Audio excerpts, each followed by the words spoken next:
Bonjour, nous allons voir aujourd'hui comment mettre à jour votre système Linux. Pour ce faire, il y a trois possibilités. La première, c'est que vous remarquez qu'on a une sorte de petit bouclier dans la barre de tâches à droite où il y a actuellement le curseur.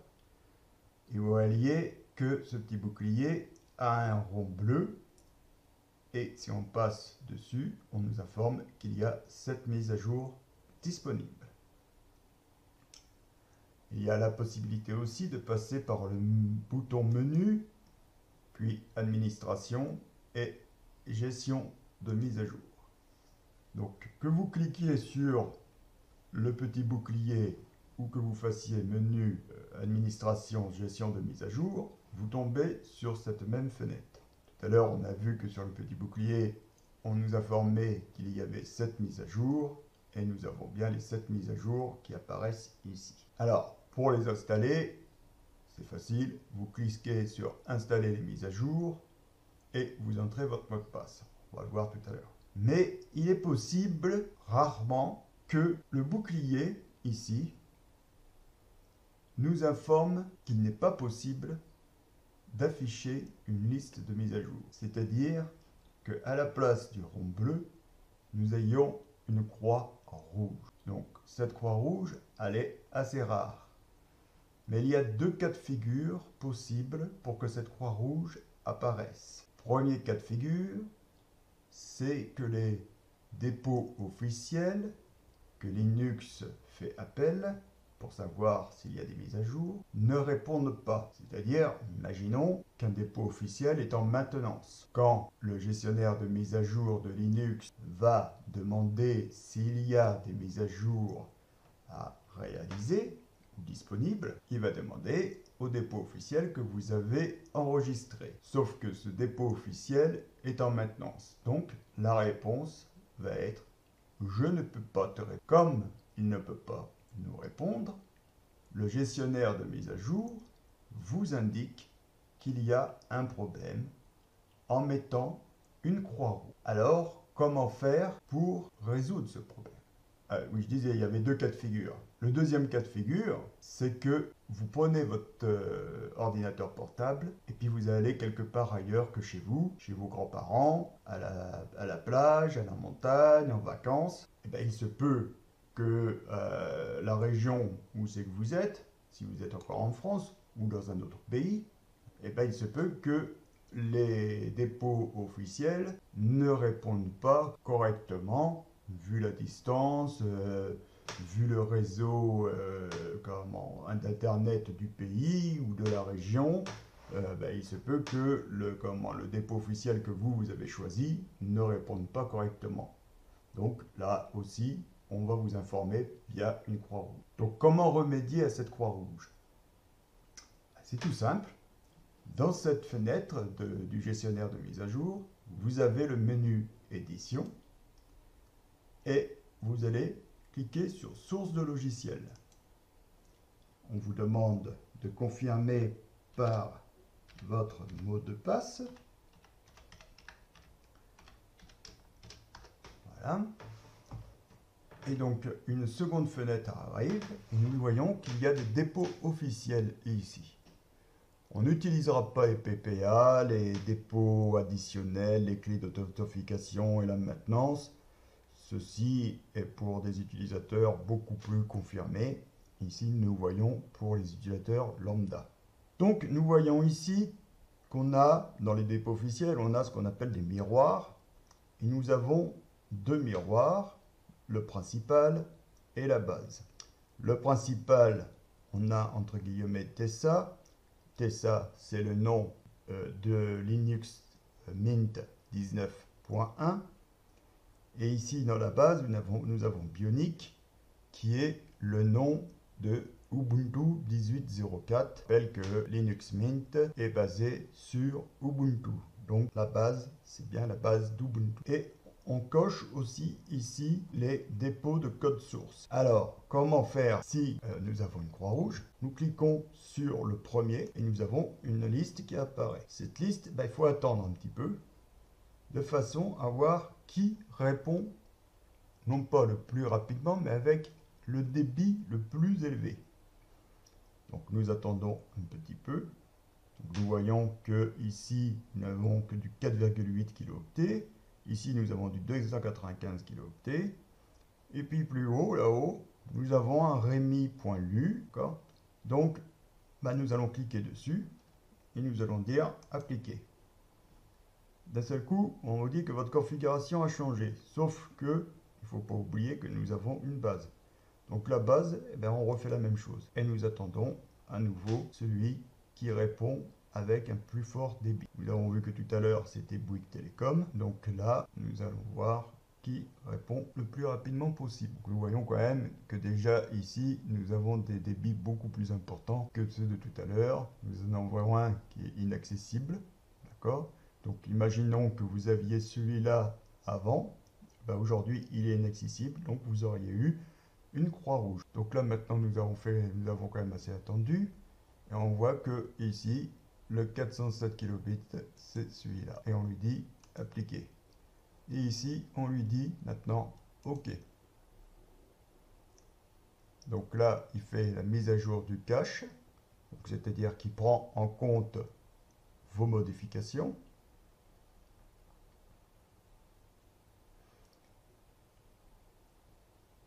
Voilà. Donc, là, il est en train de télécharger donc, tout ce qui est liste de mise à jour et tout ça correspondant au miroir disponible. D'accord. Donc ça, il prend tout ça en compte. Donc ça peut demander un temps plus ou moins long. Donc voilà. Là, maintenant, les sources de logiciels ont été pris en compte. Donc on ferme et on fait actualiser. Donc actualiser, pourquoi? Parce qu'on vient de changer les sources. Donc on actualise, on demande à voir s'il n'y a pas d'autres mises à jour en plus des 7 qui nous ont été proposées. Et donc, pour mettre à jour, vous cliquez sur installer les mises à jour et vous allez entrer votre mot de passe, vous cliquez sur s'authentifier et ça va faire comme tout à l'heure, ça va faire le téléchargement puis l'installation. Alors oui, le fait d'avoir changé les sources de logiciels, ça me provoque une croix rouge. Vous voyez, comme je vous le disais tout à l'heure. Voilà, impossible d'installer les mises à jour de sécurité. Pourquoi? Parce que j'ai pris, pour faire l'exemple, j'ai pris justement sans le savoir, mais j'ai pris une source de logiciel qui ne correspondait pas, qui était certainement en maintenance, et donc c'était pas possible. Donc je vais tout de suite remédier à ce problème. Alors le problème, c'est qu'on ne sait pas lequel qui ne correspond pas. Donc on change, prend pas la tête, on change les deux, voilà, et on refait une mise à jour du cache. Pourquoi? Justement parce que vous voyez, nous avons une croix rouge. Voilà, donc on refait ça. Donc comme je le disais tout à l'heure, on a la possibilité de cliquer sur le bouclier, ce qui fait que la fenêtre de gestionnaire de mise à jour apparaît. D'accord. Nous avons la possibilité donc de passer par menu administration gestionnaire de mise à jour qui apparaît sur cette fenêtre. Et donc, voilà, on fait par édition source de logiciel pour changer les sources de logiciel en cas de croix rouge, comme on va voir ici. Une autre façon. Nous avons une autre façon de mettre à jour. Voilà. Donc là, apparemment, alors cette autre façon, la mise à jour, donc on voit bien qu'elle est via le terminal. Là, il est en train de nous allons cliquer sur ce terminal, les bases. Le terminal base s'affiche. Voilà. Donc, logiquement, ça devrait régler le problème, à moins qu'on tombe encore une nouvelle fois sur un miroir qui soit encore en instance de maintenance. Voilà, donc les mises à jour viennent d'être terminées. Voilà, on fait actualiser. Voilà, et on va voir si notre croix rouge réapparaît ou si c'est bon. Donc on avait 7 mises à jour au tout départ, puis d'un seul coup c'est tombé à 3 parce que un dépôt n'a pas répondu. Et donc, on va bien voir si ça change quelque chose. Donc, nous avons donc la possibilité, je vous dis, de cliquer sur installer les mises à jour, de mettre notre mot de passe. Donc voilà, les 4 autres mises à jour reviennent, réapparaissent. Donc nous avons la possibilité de cliquer sur installer les mises à jour. Donc nous avons une autre possibilité, donc je vous ai dit, c'est de passer par le terminal. Donc je rappelle, le terminal c'est cette petite icône. On peut y arriver aussi par le menu outils système terminal, et on peut aussi taper simultanément sur les touches CTRL, CTRL, CTRL, Alt, T en même temps, et ça nous affiche le terminal. Donc dans le terminal, nous allons taper la commande suivante: sudo apt-get update 2 et sudo apt-get upgrade.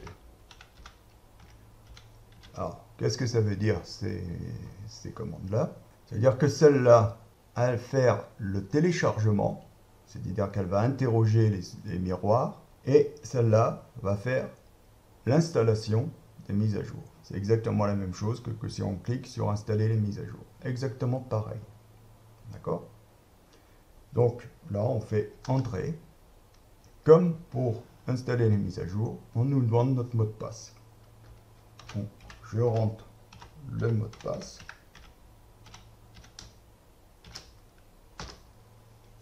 Et voilà. Alors, on voit bien ici, qu'est-ce qu'il fait?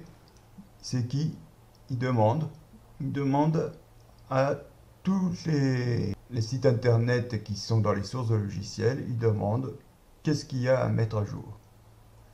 Et donc là, on nous demande, voilà, il y a tout ça à mettre à jour. Donc 17 qui vont être mis à jour. Il y en a 6 qui seront enlevés. Et là, il vous demande votre autorisation. Donc vous lui répondez oui, simplement en tapant un O. Et la mise à jour se fait. C'est-à-dire que là, il télécharge et après, tout va se mettre à jour. Exactement pareil que si vous faisiez installer mise à jour. Sauf que quand vous faites installer les mises à jour ici, c'est une petite barre qui se remplit petit à petit, jusqu'à temps que tout passe. Et qu'ici, il y a une coche qui apparaisse. Donc nous allons voir justement qu'ici, quand toute la mise à jour sera effectuée, et bien nous n'aurons plus qu'à actualiser ici. Et quand on aura cliqué sur actualiser, vous verrez que d'un seul coup, une coche apparaîtra. Donc vous voyez bien que là, c'est la troisième possibilité. D'accord? Première possibilité via le bouclier. Deuxième possibilité via le menu administration et gestionnaire de mise à jour. Et donc on retombe de toute façon toujours sur la même fenêtre. On clique sur installer les mises à jour, le mot de passe et ça s'installe. Ou alors, on fait exactement comme ça. On fait donc le sudo apt-get update et sudo apt-get upgrade et tout se fait. Donc vous voyez là maintenant, apparemment tout a été fait. Ce que je fais pour voir, je fais actualiser ici. Et logiquement, on devrait avoir une coche qui va apparaître. Donc cette coche va apparaître et va nous dire que la mise à jour a bien été réalisée. Voilà, votre système est à jour. Voilà, donc vous avez vu les trois façons de mettre à jour manuellement votre ordinateur. Il y a une possibilité d'automatiser ces mises à jour. Alors, comment faire pour automatiser ces mises à jour? C'est tout simple. vous revenez dans le terminal. Et ici, vous faites sudo crontab -e. Vous faites entrer. On vous demande votre mot de passe.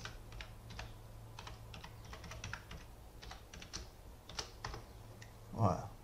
Alors là, on vous demande de choisir quel est l'éditeur que vous voulez. Donc là, on va prendre le Nano. On va prendre un. Voilà. Et donc, avec la petite flèche de votre clavier, vous allez descendre tout au fond. Et vous allez choisir l'heure à laquelle vous voulez automatiser les mises à jour. Donc, ça, c'est tout dépend comment vous utilisez votre ordinateur. Alors, comment je fais? Eh bien, je vais déjà dire les minutes. Donc, si je veux à midi pile, je lui dis 00 pour midi. Après, je lui dis donc 12 heures. Après, je lui dis que je veux que tu les fasses tous les jours de la semaine. Alors, tous les jours de la semaine, bah, c'est facile. Je fais comment? Eh bien, je lui mets un astérix, 3 fois un astérix. D'accord? Alors, pourquoi? Parce que vous voyez, on nous donne une petite indication. Minute, heure. DOM, c'est day of month, donc jour du mois. M, N, donc le mois, hein, le numéro du mois. Et sinon, ici, c'est day of week, c'est-à-dire le jour de la semaine.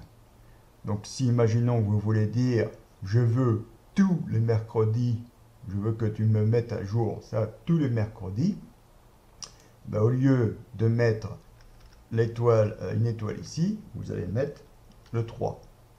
Troisième jour, hein, de la semaine, puisque on commence la semaine au lundi, donc lundi, mardi, mercredi, et bien le troisième jour.